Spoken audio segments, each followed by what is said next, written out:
Hello, dear astrology lovers. Satsangat Astrology.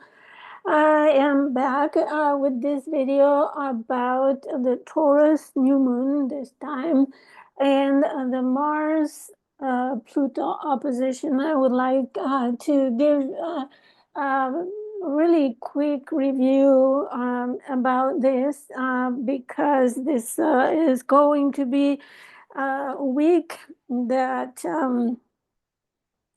the tension will be in crescendo, and I will explain why and how. So first of all, I want to show you the map for this new moon. Here we have in this region there is a line where the new moon will cast the shade, the shadow, I mean, the sun on the ascendant, the moon on the ascendant, with all these other planets on the ascendant. So here we have Russia and whoops, the country of Russia in the eastern part. But the most important thing that caught my attention in kind of an alarming way is because Pluto is on the ascendant here and Mars on the descendant, and the lines go over the Strait of Bering and onto Alaska, the southern tip of Alaska, from Russia to Alaska. So meaning the ascendant descendant is the axis of relationships is myself, the ascendant, Pluto, the power, and Mars, the descendant. So I wouldn't be surprised if there is some aggression in this part of the world. So Pluto and Mars are also here midheaven IC, or the IC is the bottom part of the, or in actuality is the upper part of the chart. So here we have this line, straight line is the conjunction, not the conjunction, the opposition, Mars Pluto in the midheaven and IC. So it's indicating something regarding the power and the struggle in the eastern part of Russia.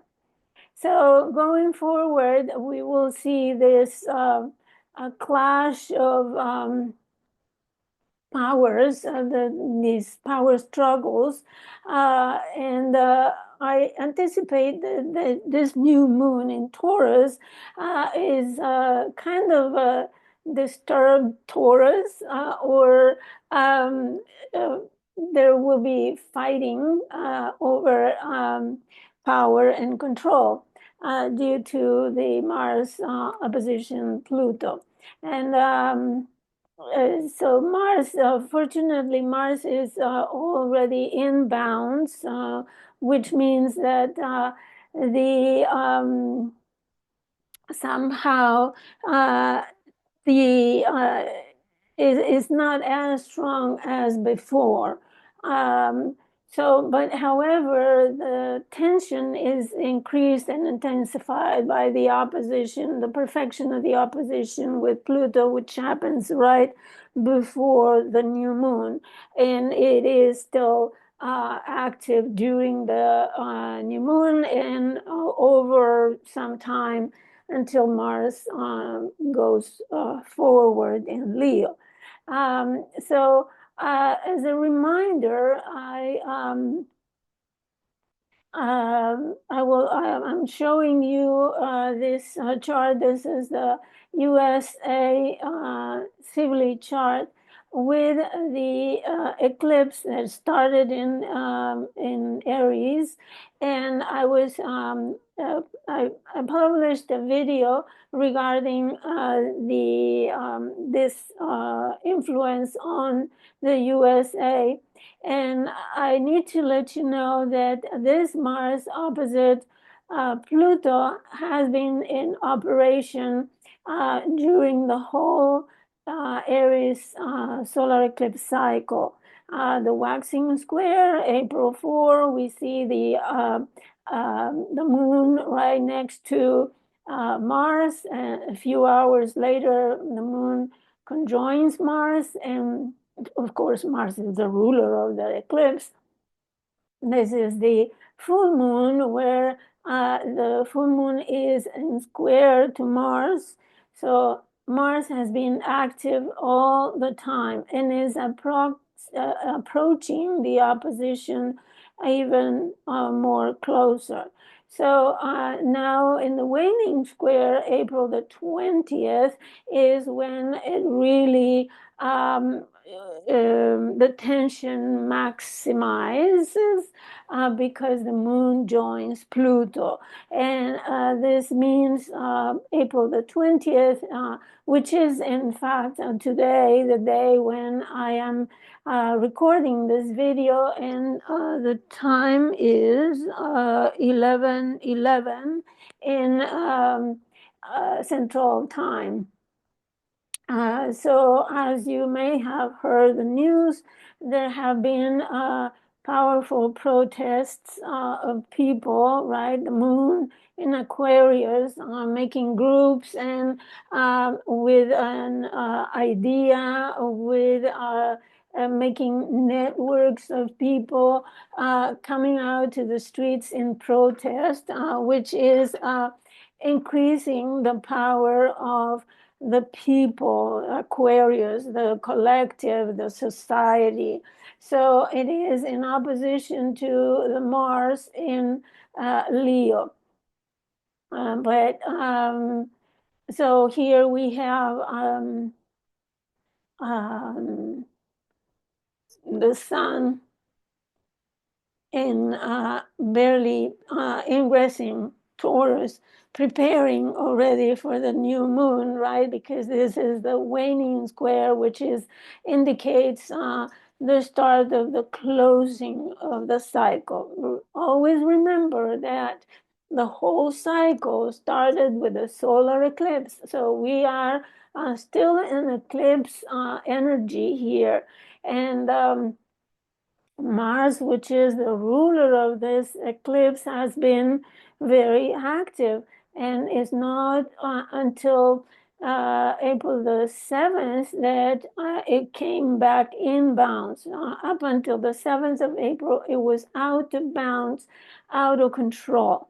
So now this opposition with Pluto generates a very huge tension that could be very explosive already by the closing of the cycle.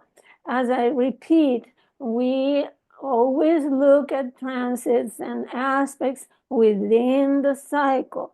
And the cycle, moon, sun, started with a solar eclipse in Aries, which is the theme of the whole process. So now we have the Taurus new moon, April 27, but right before the 26th, the Mars Pluto opposition is perfect, and it is time, Central Time. It is 20 or 8 p.m. 8:05 p.m. Central Time. You calculate 9 p.m. Eastern Time and 6 p.m. Pacific. So you adjust for the time zone where you are. So this new moon is 7 degrees of Taurus, which is it is double ruled by Venus. And let's get started by the Venus association, because as before, the solar eclipse was ruled by Mars, and Mars was super active during the whole cycle. Now we have Venus direct this time, and Venus is really it traditionally it would be considered exalted in Pisces. However, we have a Venus that is conjunct Saturn and conjunct the North Node. So I think that we can consider this Venus as um, delusional in one way, because its energy is exaggerated. Plus, we have this Saturn that is uh, um, in reality, in Pisces, Saturn in Pisces is kind of a dissolution of restraint. So if we analyze, we may say, oh yes, Venus is uh, constrained or limit by Saturn, and it could be good for commitment, for long duration of contracts or peace agreements that are taking shape and will last forever, because but Saturn is in Pisces, ruled by Jupiter and Gemini. So, and both are ruled by this Jupiter and Gemini. So to me, it means that both Venus and Saturn are not playing their purest roles. And on top of that, with the North Node, that energy that is distorted, distorted Venus energy, distorted Saturn energy, it is amplified by the North Node. And I would add that they are in the decan of Scorpio, which is also the decan of the enemy, right? It is the enemy of Venus, which is the decan of Pluto, Mars. Mars is the traditional ruler of this Scorpio decan.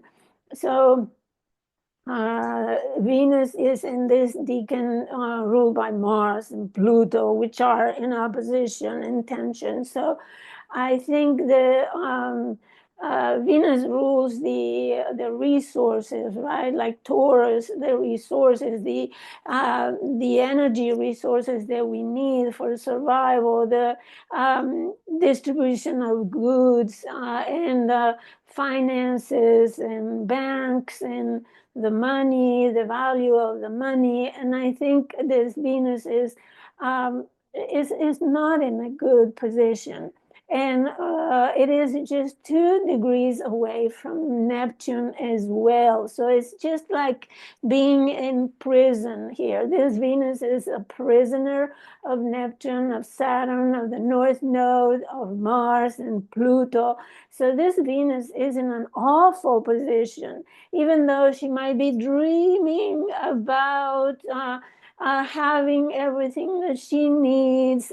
She might be with the illusion that everything will be fine and I will be perfect in this romantic expression of Venus and Pisces. But she is completely afflicted. So having a relationship with the North Node is kind of having a marriage with Venus with Uranus, for example, right? It's not a good place for Venus, unfortunately.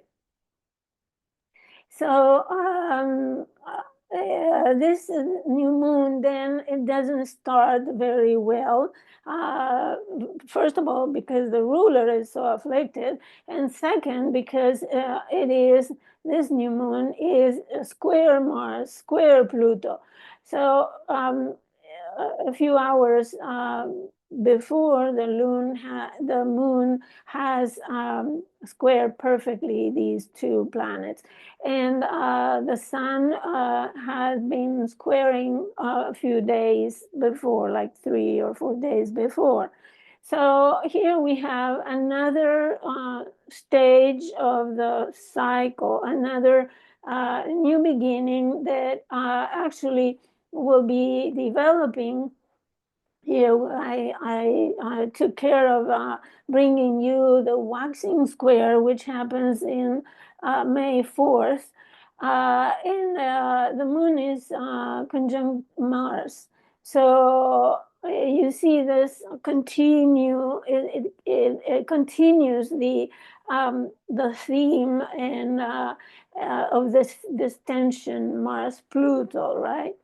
Um, so the moon is 14 degrees, the middle of um, the fixed sign, which is a world point as well.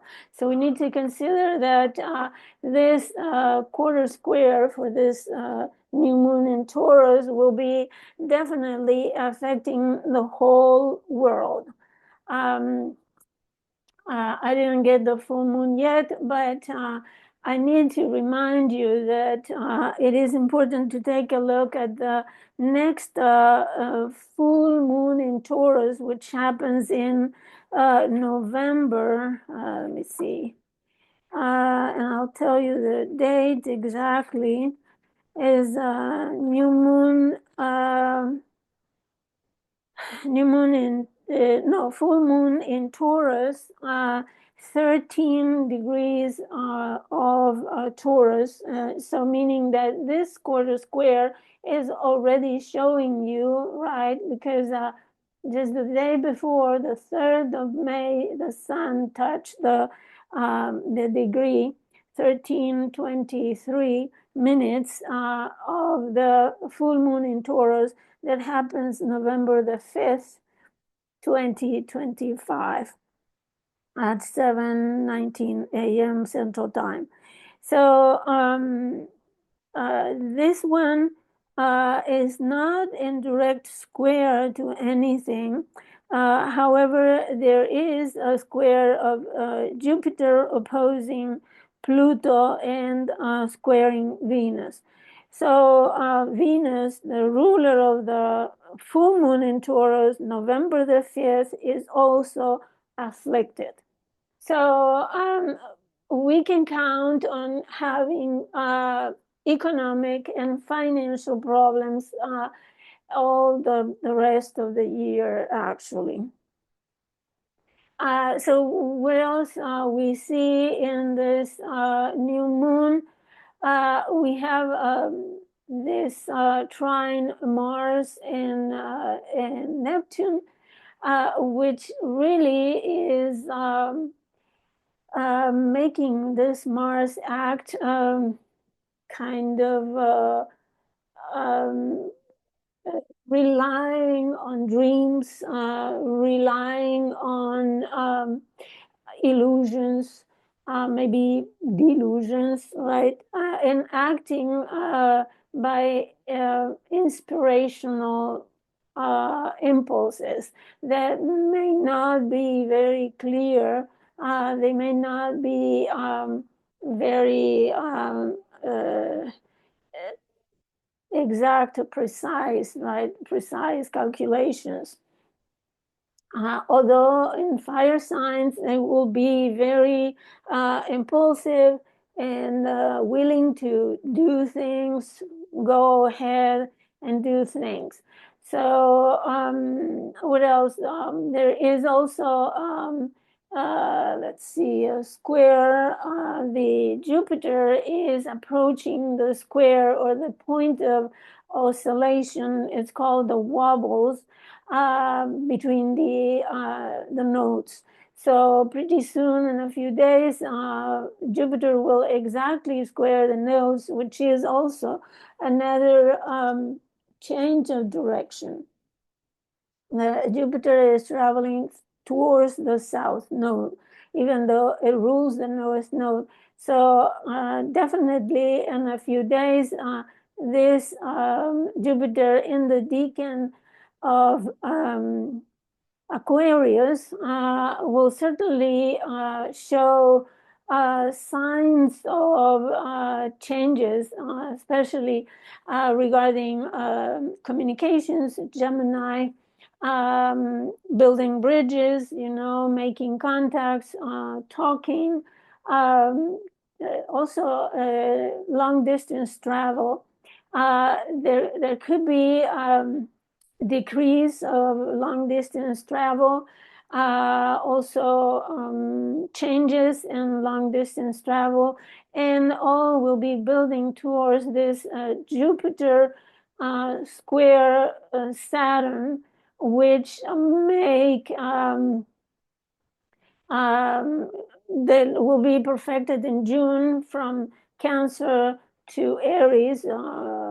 Jupiter will enter Cancer, and Saturn will enter Aries, and they will have a perfect square in the first degree, I think, first degree of these cardinal signs. And definitely, I see that these will be associated with restrictions or maybe accidents or limitations, obstacles in air travel, long distance travel, even if it is domestic, right? Because Cancer is domestic, is home.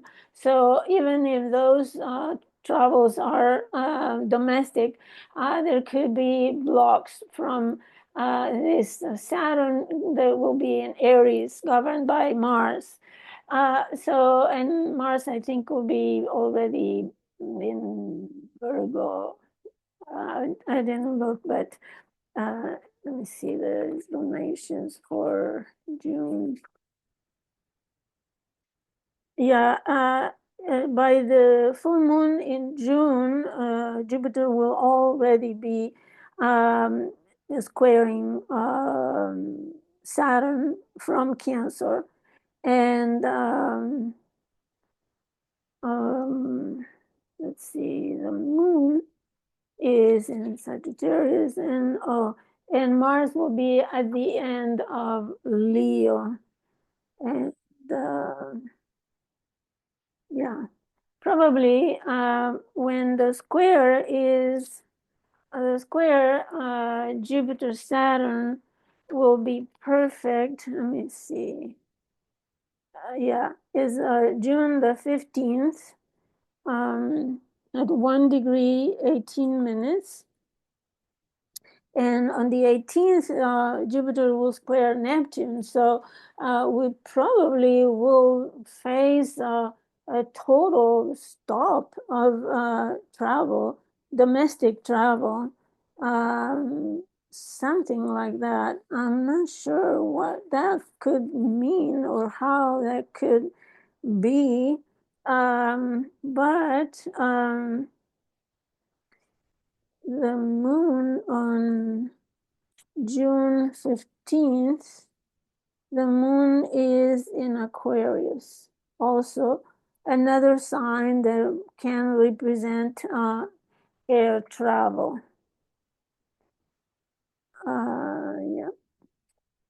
Yeah. So on June 15th, the moon, ruler of Cancer, where Jupiter will be, is in Aquarius.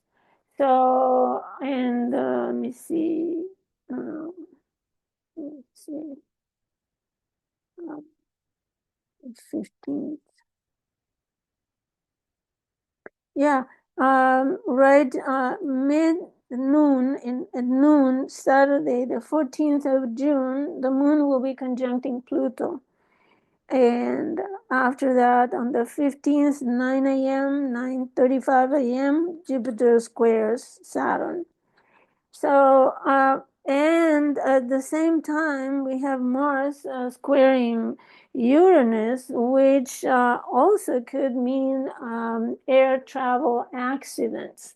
So definitely, June is not a good month for air travel, long distance, or even domestic, as I said.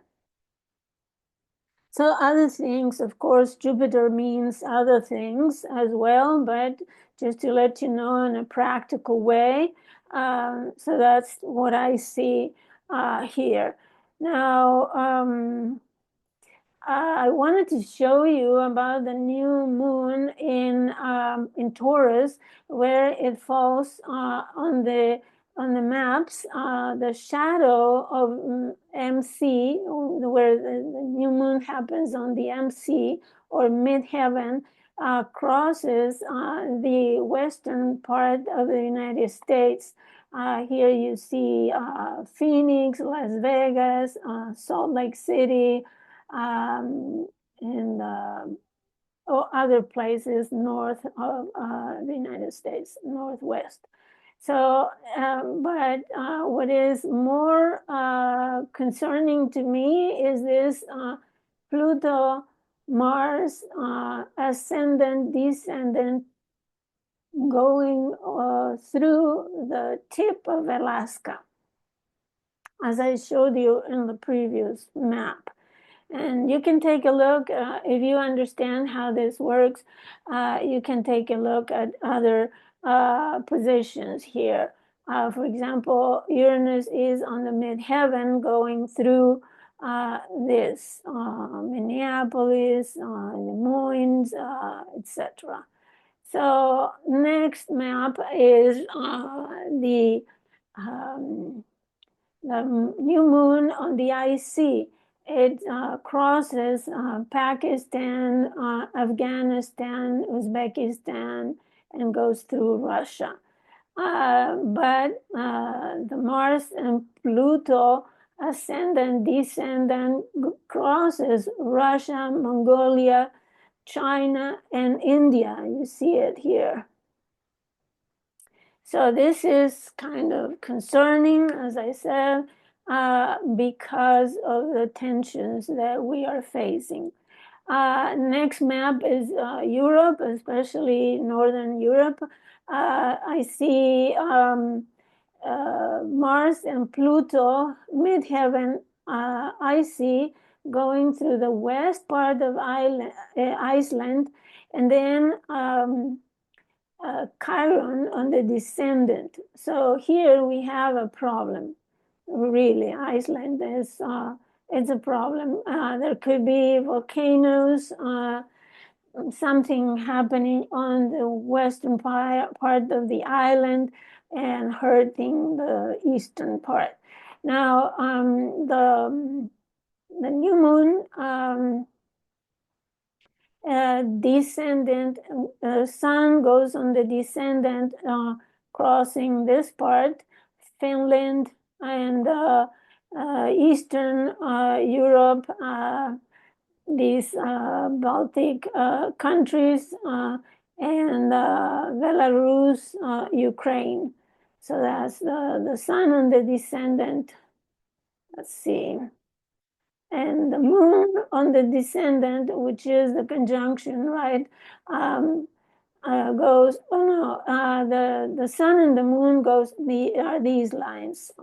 Sorry, these lines here are Saturn and Venus. So the sun and the moon, the descendant, are going this blue line and this orange line. They go through Sweden, Norway, and the United Kingdom and Scotland. So there could be new starts for these countries. And Uranus on the descendant, meaning the probably the enemies or the associates of these countries, go through Russia, Eastern Europe, Poland, etc. So as you see, of course, let me go back to the chart of the new moon here. As you see, everything talks about resources, finances, economy, the energy distribution, the goods, distribution of goods, everything that has to do with Taurus, even agriculture, and for example, cattle raising, and everything that has to do with the cultures in the fields, farmers. So Taurus is associated with farmers as well as Cancer, but Taurus is about the product of the land, everything that nature gives us in order to sustain life. So all of these aspects will be on the table. And it's, of course, it's financial. And if you look at the lilies, and the black moon lilies is also making an opposition to this moon and a square to Mars and Pluto. And if you think about Lilith in Scorpio, is the fear of losing, the fear of death, the fear of being left without. So in Scorpio, she is very worried about not having what she needs. So, and this is the fear, the phobias that we have, and the trigger. As you see, the financial and the resources axis is highly activated, not only by the opposition to Lilith from the new moons, but also the square Mars and Pluto. And Mars and Pluto are associated with finances, with money, with everything that is taxes, investments, hidden money as well, corporation money, the power of corporations and such. So all the significators and the archetypes are pointing to this new moon, meaning some shift or some transformation or some collapse or something that will shake the economy. And as I said, and this is pertaining to the whole world. Remember, this Mars is ruling this Neptune at 0 Aries, which is at the point, the world point, where we are finishing, as I said, the zodiac. We are ending a cycle in the zodiac and beginning a new one. And we have been in this transition, Venus, Mercury going backwards and then forwards. And we will have this Neptune that went forward will be backwards again. And Saturn will be entering Aries and then we'll go back to Pisces. We are in a period of transition between ending something and beginning a new something new, right, for the whole world, which can mean a new order or some kind, I think, of financial order or economic, something that has to do with resources. And of course, this Mars and Leo represents the one that is has authority and is fighting for its own, right? Is if you want, is kind of selfish because Leo wants to be the center of the world, ruled by the sun. So in this case, Sun and Taurus, right? So this Mars is concerned about the goods, the resources. So and then Pluto, that is in Aquarius, shows the powerful, intense transformation, intense opposition from the collective, from the society in general, from groups and ideologies that are fighting this Mars, right, against this Mars. So usually at the at the collective level and the mundane level, these kind of hard aspects are not resolved smoothly. They are not happy ending things. And if you think about it, when the Second World War started, it was the same configuration, except that Mars was in Aquarius and Pluto was in Leo, and other features on the chart. But and Uranus was in Taurus as well. So we see kind of a mirror thing from that point. And this opposition, Mars Taurus, was also associated with some news regarding atomic power. Because in the month of November 3rd, when this opposition happened for the first time, I'm trying to find my notes here.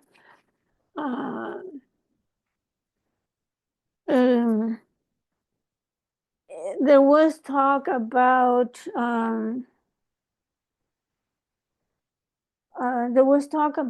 Russia sending missiles to Ukraine, and then the second one, there was in January, there was talks about threat to the nuclear power stations or centrals that produce electricity in Ukraine.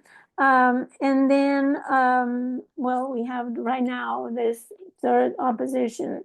So actually, this Mars Pluto could have this increase in power struggles, right, that can involve similar energies like the atomic. I wouldn't say that there will be an atomic war, but in any case, it's an opposition, a conflict that has that kind of intensity. And let's hope that the head states of the countries involved are sober-minded, and they are not thinking or deciding on such a catastrophic event that could, I don't need to tell the consequences of such a thing, but let's hope that they are acting with a sane mind, and they make decisions, sound decisions, because apparently people are trying to be in control, but so far they have not succeeded. And it will probably take the 20 years of Pluto in Aquarius in order for the people to develop the power that they are struggling to gain. Okay, so I really appreciate your visiting my channel. Thank you for visiting. And I need to tell you that I closed my Facebook and Instagram account, and I will probably be off other social media. For now, I am in these ones on the screen, but I encourage you to go and visit my blog, satsangatastrology.blogspot.com, and read my articles there. I think they are informative and can prepare you for what is coming.